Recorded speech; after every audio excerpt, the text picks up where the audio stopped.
What's up, everybody? Welcome back to another episode of All the Mods 7 to the Sky. Guys, we're over here at the Botania area once again. We've been working on Botania the last couple episodes. We're going to do a little bit more today with this. But yeah, you'll notice that we're looking kind of sparse over here. Yeah, I have removed the coal dropper thing that we had here that was providing coal for endo flames because we removed the endo flames. We got this flower now, right? This flower, as we saw last episode, uses a wither star in order to produce mana, and basically this flower alone produces way more mana than the mana spreader over here, even with the composite lens on it, can handle, right? Which is way faster than those endo flames could, even though we had like 12 of them. Yeah, so anyway, we need to look at making a better mana spreader. We need to get mana out of this flower faster to fill up our pool. Off camera here though, aside from this, I did set up an applied energistics thing so we can automate our pure daisy. Yeah, so I made a second pure daisy over here, and then I made some formation planes and some annihilation planes. The formation planes will place a block. The annihilation planes will remove a block from the world, right? So yeah, there's a little bit of trickery here in order to make this work with applied energistics. If you've never done this before, you'll notice right here we do have a controller. We're using quite a few channels, and by default, applied energistics can only handle 8 channels without a controller. Well, just up here alone on this little T, we're using 16 channels. We have 8 formation planes and 8 annihilation, or I'm sorry, and 8 more formation planes on this side. Underneath, we have these 8 and those 8, so that's a total of 16 channels just for placing and removing the blocks, right? Let's go ahead underneath, and I'll show you a little bit more on this. Yeah, so we have the annihilation planes connected, and then they go into a dense cable here, which goes right into the controller. So it's kind of mirrored like it is up above. And then we have a pattern provider. Now, the reason why we're using a pattern provider here is we need an inventory for our main applied energistic system to put items into. Let me place a block real quick. Stone something so I don't have to keep flying. Okay, there we go. So yes, our main applied energistic system here terminates at a pattern provider. This is a cable version of a pattern provider. It's very important. So we are not transferring channels from our main system to this system. Otherwise, the network will be like, oh, you have a controller here and we have a controller, our big controller down there. We don't know what to do, and then everything will just fail, right? So we need to make sure we keep the channels separated from our main network and the small network.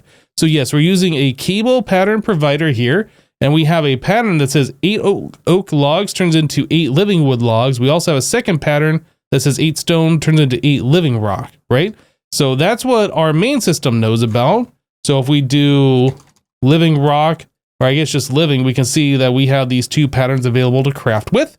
And then over here, this pattern provider, this has nothing. What we are using this for is just an inventory for our main system to dump those items into. And when those items are in the applied energistic system, in one of these pattern providers, it's looking for a storage place, right? And there is no place for this to store. So the pattern providers up above, I'm sorry, not the pattern providers, the formation planes up above, these are its only storage option for oak, and its only storage option for stone, right? So that's where the stone tries to go. This is where the oak logs try to go. So yeah, that is one of the things. The other important thing is the formation plane is always trying to break any block that's on it, right? At all times, you place any sort of a block. If you have like an open inventory, it'll try and break it. So the only place for this network to store items is in this storage bus here, which is filtered for living rock and living wood, right? So those are the only 2 items that it could possibly store, and it's trying to store it into this chest here, right? Okay, so a little complicated, I know. You'll notice that it looks like our networks are connected right here. This is a quartz fiber, and the reason why this is here is to provide power from our main network cutting across over here, no channels, just power to power this network here, and that's how this controller is getting its power, right? So this is all of the items that are available on this network. We got 16 formation planes, 16 annihilations planes, 1 pattern provider, some dense cable, smart cable, the 1 quartz fiber, and just some ME glass cable to keep everything running, and of course the controller itself. Okay, so part of our main network, we have the pattern provider for the 2 patterns, and then we also have a import bus, which is trying to suck any items that come out of this chest. And the only thing that'll go in that chest is just living rock or living wood, right? Okay, so kind of a long explanation. It's kind of a complicated system if you've never set one of these things up, but the important thing is, let's take a look at how this works. So if I say make 1 living rock, boom. If I say make 1 living wood, boom, that's it. So we have 8 oak log, we have 8 stone, and it takes about a minute for Botania to do its particle thing and convert. If we were to get some overgrowth seeds, which I was looking for, overgrowth, you could have the time, but this is only found in dungeons or mine shafts, stronghold, jungle, temples, etc. So it doesn't look like there's a good way for us to get a hold of those, but if we were to get those, we could enchant the soil that the daisies are on, and it would only take 30 seconds. Unfortunately, we don't have those, so we do have to wait the full minute, which I guess isn't a big deal. It's only 1 minute worth of time, but yeah. So when these do convert, which should be just a few seconds from now, our applied energistic system should suck up the living rock and the living wood, and then we should get the notifications in the upper right hand corner saying, hey, it's completed. Boom. And then the other one. Boom. Awesome. Right, so I went ahead and I used a few of our cable facades here to kind of hide the wiring and I guess make things look a little bit more interesting, maybe. I'm not sure if that makes it look interesting or not, but it hides the gap between the formation planes and down below. And then, yeah, it kind of, I guess, makes it look a little bit more modern or something. Anyway, it still works just the same. All the cables are just covered with facades, so they just look like solid blocks now. All right, so the next thing we needed to do was to look at getting some dream wood. In order to do that, we needed to open up the portal to Alfheim. So I was going through the Botania book here, and the Alfheim portal, we can click to visualize it, and then we can place this wherever we want to. I think probably we're going to place it over here. Yeah, I think we'll just go ahead and place that right like that. So we're going to need some living wood. We're going to need the core, some of the glimmering living wood. It says it up there. Yeah, so living wood log, elven gateway core. I don't think I actually have to hold that book anymore. Yeah, all right, so living wood log. I don't know. These living wood logs, oh, actually, no, you can see. I was gonna say, I think that they have to be the, whatever you call this, our living wood, I guess, without the log name. I guess you don't actually have to do that, but I wonder if those would work. Yeah, I have no idea. Anyway, we're just going to go ahead and place these just like it shows on the diagram here. I know this middle one's wrong. We'll fix that. Get rid of this one. Yeah, we should do the same thing over here. Like so. And get rid of that and that. Okay, and then we'll just go across like so. Get rid of this one and this one. Okay, so we need the glimmering living wood log. The glimmering living wood log is made. Oh, we actually do have to do the living wood though. Okay, so we need 3 of those. Perfect. Then we need some glowstone. Boop, boop. There we go. Task completed. Sweet. So now we need the gateway core. And that is made with the terra steel. Yep, so we got to split apart the terra steel, make nuggets, do this, and there is our gateway core. Okay, so the thing is complete. We do need to make ourselves a couple more mana pools. Mana pool. Oh yeah, I have the living wood in my inventory, or the living rock in my inventory. So yeah, we'll place that there. We'll do this, and then we need to get the pylons that go on top of that pylon. And I do believe is the nature pylons. Yeah, so we have to make the mana pylons first. Wait, did it say we don't have the stuff for that? Oh yeah, look at that. Okay, so we need mana steel. Mana steel is obtained by iron through the mana pool.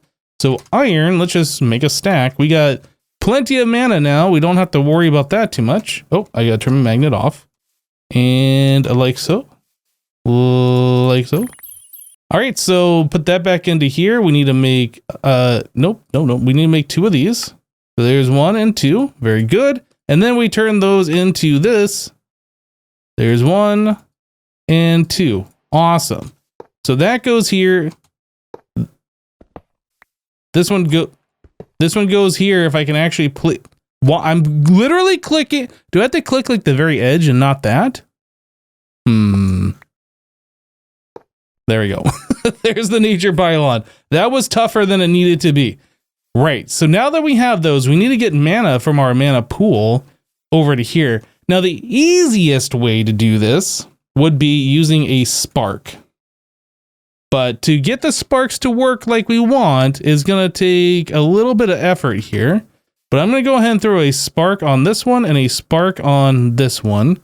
Now, by default, nothing happens, but what we need to do is get ourselves an augment for this spark to call this one recessive. So we want this recessive spark augment. This augment will find any unmarked sparks and then try and push mana to them. So we need pixie dust, rune of earth. Oh, you know what? We can't do this because we don't have pixie dust yet. I don't think.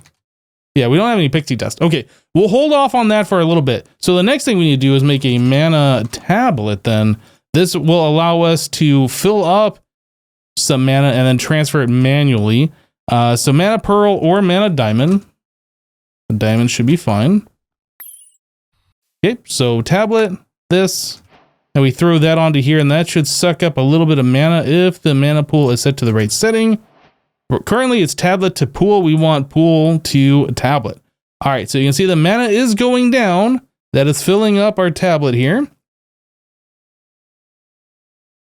And there we go, about a half a pool left in there. So now we just got to throw that on top of these guys. Get some mana in there. And that's probably about enough for that one. We'll do the same thing for this one. We'll just let that drain all the way into this one. Very good. And I think you just right click on this. I forget, does that use a bunch of mana to start up? Oh, maybe we don't have enough in here then. Oh, it's trying to start up. Okay. I thought that would be enough. Apparently not. Let's get a little bit more mana into those mana pools over there. We don't need to be super stingy. And that's about another quarter of a pool worth of mana. This should be enough, I would imagine. I hope anyway. Throw that one in this one, and the rest of it into this one. Will you turn on now? Oh, there we go. Okay, the portal is up and running. Looks like we just didn't have enough starting mana to get it going. Okay, so now that we have that portal going, let's grab ourselves a pearl. This will go here. The pearl will go through here. Now we got ourselves a pixie dust. Okay, so we needed that pixie dust in order to make this recessive spark. So that's a rune of earth and a mana steel. We have all of these together now. And I will just apply that to here. Oh, you know what? These mana pools might be slightly out of range, huh? I think the recessive spark can go like 15 blocks. Oh, those are 13. I might move these forward like 1 or 2 blocks and maybe that will allow the transfer. Okay, well, I'll have to play around with this. I think it's just a distance issue right now. Right, so I move these mana pools 2 blocks closer, right? And then I have them set up exactly the same way. I removed all of the mana out of those and I put it into our mana tablet here. And if we throw down this faded nether star, yeah, you can see this spark is now transferring mana over there. Why did that stop? What? Is that too far away? Let me try again. Ah, I guess that star has to be within the block space of this thing in order to work. Anyway, Yeah, so we are generating mana, and the mana is leaving this pool as fast as it's being generated, and it is just coming over here and filling up these guys, right? Yeah, so this mana is going to fill up, this mana pool is going to fill up, and then we'll have all the mana necessary for our elven portal over here. So now we got a decent amount of mana in both of these pools, but our main mana pool over here is empty. Everything that we put into this goes over there. Well, let's get mana into this pool faster. We need to upgrade our mana spreader, right? So let's go ahead and try and do that. So we want to make ourselves a new spreader, and we're looking for this elven mana spreader. So this is going to use glimmering dreamwood log. Does it have to be no, it can just be dreamwood or dreamwood log. It doesn't have to be the glimmering version, but we also need to get ourselves elementium, right? And elementium, elven trade, 2 mana steel turns into one of those. So let's go ahead and make, I don't know, a few. Didn't I make a full stack of mana steel? Oh, I'm searching for the wrong thing. Mana steel. Yeah, let's go ahead and make, oh, I don't know, how about 8? We'll put 16 ingots in there. We should get 8 in return. And we have all 8 of them. Perfect. Okay, so now we need to put some wood through there. I think in order to get the dreamwood, well, let's just search for dreamwood.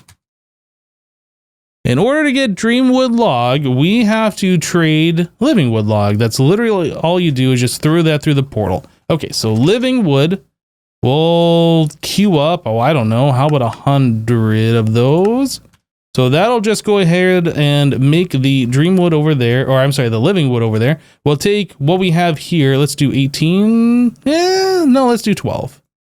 We'll put 12 through there, and we'll get all 12 back as dreamwood. Okay, very good. So now that we have that going, we should be able to make ourselves our dreamwood, or our elven mana spreader. So there is this guy. Awesome. So now we'll go ahead and break this. We will place a elven mana spreader here, and then I need to turn it around. So now it's facing this. We'll put our composite lens on it. And we have to relink this flower. Nope, it looks like the flower still knows it's going there. Okay, so let's try putting down this faded nether star. This should be sending mana way faster than what we were doing before. I don't know how much faster it is, if it's just like slightly faster or way faster. But let's take a look at how fast this mana is going up. I mean, it's better. It's definitely better. I don't know if it's as good as it could be right now, but there is another upgrade. If we do the Gaia mana spreader, we need the elven mana spreader plus the Gaia spirit and then a dragon stone. The dragon stone is another trade, just a mana diamond through there. But in order to get the Gaia spirit, we actually have to kill the guardian of Gaia to get that. And that is the highest tier spreader that we can get. So we definitely gonna want to look at getting these, I do believe. Right, so I made some changes here.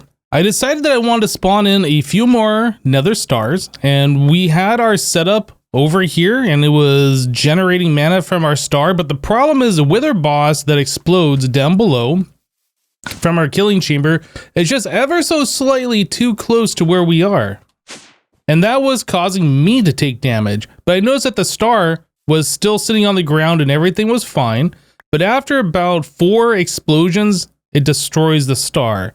So I'm not sure if like it's a random chance for the star to get destroyed, or if like when it takes some explosion damage, if like some of the despawn timer on the star gets removed. I'm not sure how that all works, but I did test it a couple of times, and sure enough, after about 3, 4, or 5 explosions from the wither bosses down below, it would just despawn the star, even though there was plenty of durability left on it.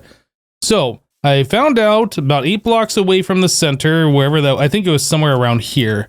I stopped getting damage from the wither boss, but then I decided, you know, we could probably just move this over here instead of having it over there close to the portal. So yeah, we'll kind of move this over here. And another thing is we don't actually need to have the wither flower so close to the spreader. Like we need to actually have this flower like over here and still be connected to that spreader. Like it doesn't have to be that close. But anyway, we're moving things over here. This recessive spark is far enough away from these mana pools where it can still reach this one and start filling up these mana pools from itself, which is great. So then these guys are close enough to our terrestrial agglomeration plate to create terrasteel. And with 9 pools, we should be able to make terrasteel 9 times faster. I don't know if we need to do that or not, but I figured we might as well add in some more pools here so we can get ourselves a bigger battery, bigger storage worth of mana, right? So I did some testing with the nether stars. I dropped one on the ground over here and I started a stopwatch because I just wanted to see, and I let it go for 4 minutes and 30 seconds. Items will despawn after 5 minutes, so I let it on the ground for about 9/10 of the despawn timer before it would have despawned. So 1/10 of the nether star durability is 120,000. So I left it on there for 9/10. If we left it on there for the full duration, we would have subtracted about 120,000 from that durability, which would have left it with about 100,000 durability remaining, which is less than 1/10. Anyway, point is, we can basically drop a star on this thing and let it despawn, and basically all of the mana from that star will go over to the pool. Not all of it, but basically all of it. We will have to upgrade to the new mana spreader, the Gaia Guardian, or the Gaia spreader, in order to get all of the durability out, but we can rest assured that we're not like wasting a whole bunch of our nether star if we just throw it on there, let the 5 minutes pass, and let it despawn. Most of it will end up over here, which is great. Do I want to get all durability out of this nether star? Yeah, I kind of do. So I made myself an open crate. Anything that goes into the open crate drops directly down, right? We have an absorption hopper up above that on the downside is ejecting items. You can see right there, we got our fading star comes in, which should reset its despawn timer, and then it gets dropped back. Well, it gets put into the open crate, which drops it on the ground, right? We have a timer from RF Tools utility here set to 5 seconds, I think is what this is, 20 seconds per tick. So 100 ticks would be 5 seconds. That's going into a repeater that's on a 3-tick delay, just long enough to deactivate this redstone torch every 5 seconds for just a little bit of time, enough for the absorption hopper to remove the redstone signal, allow it to pick up the item, and then put it into the open crate, which drops it right back down again. Yeah, I think this particular method should allow us to be able to ensure that we get the full durability out of our nether stars. And you can see that there is no real noticeable delay here on this mana spreader when it picks up the star and puts it back down. Yeah, we're not running out of mana at all. The spreader doesn't sound like it's stopping. Mana is continuing to head over there. This is ugly, but it seems to work, and that'll get us all of our full durability out of that nether star. And with a little slight tweak, I have moved the actual redstone down underground. We just have the torch above ground, and that's just enough to provide this the redstone signal that it needs to stop picking up the star and then grab it every 10 seconds is what I switched the timer to now. Okay, so I wanted to take a look at this creative tab, and there's a couple of things from Botania in here that I wanted to see if we could knock out. So Dwarven Master, this one requires us to make a rune of Nidvalir, I think is how you pronounce that. So yeah, we make this from an earth, a winter, and a sloth. I don't know if we have the winter or the sloth. Well, let's go ahead and mark those. I know we got the earth. So winter is made from earth and water, which we do have, cake, wool, and then a couple of blocks of snow. So that's not awful. And then the rune of sloth is made from air and autumn, which I don't think we have, and then 2 mana diamonds. The rune of autumn is made from 3 leaves, air, fire, and a spider eye, which we do have. So let's make some of these things. So spider eye, 3 leaves. We have some of these flowering azalea leaves, which I think should work just fine. It should be any type of leaf. So there's 3 of those, 1 of those. And what else do we need here? We need the rune of air and fire. So rune of air and rune of fire. Look how fast that finishes. That's really good. So now we just need to get ourselves some of the living rock. Just put some of them in inventory. And right click that on there, right click that, get our runes back, and we get ourselves our new rune. So there's our fire, there is our autumn, and here's our air. We made a summer previously, So yeah, we have those. So there's autumn. So rune of winter. So that was 2 snow. We don't have any snow. So we're gonna have to figure out how to get snow. We need wool and a cake. Do we have cake? We actually do have cake. I beat Minecraft and all they gave me was this cake. Let's use the other cake. So there is 1 cake. We're doing rune of winter. So cake, water, earth. Water and earth. What else we got here? We need wool and then 2 blocks of snow. So wool we can craft up out of string. All right, so snow. How do we get snow in this? Is there, oh, we can do mana infusion. If we had the conjuration catalyst, 1 snowball turns into 2. I don't think we had any snow though, right? We have no snow at all. Let's go back in here real quick. So if we had ice essence, we can make snow. Pure daisy turns water into snow block. Okay. You know what? I might borrow that. Turn my magnet on for a second. So if this turns water into snow block, let's do something here. So we're gonna need to do something like that. We'll put the pure daisy right there. And then I'll have to make a second one of those. So we'll have water source right here. So we need to block that stuff off. Okay, so there's some water. Yeah, look at that. The water is being converted, or at least something's happening to it. Grab ourselves another bucket of water real quick. And that should get us 2 snow blocks after about a minute's worth of time. All right, so I went ahead and made some snow blocks. We got ourselves our rune of winter. So now we're trying to make a rune of sloth, which is air and autumn. So rune of air, rune of autumn, and then 2 mana diamonds and a living rock. And there we go. Very good. Okay, so now that we have the rune of sloth, we can make this rune. So that is earth, winter, and sloth. Then we need copper, ingot, and iron block. So copper, ingot, iron block, or it's actually called block of iron block. And then we need sloth, winter, earth. So sloth, winter, earth, there we go, iron, copper.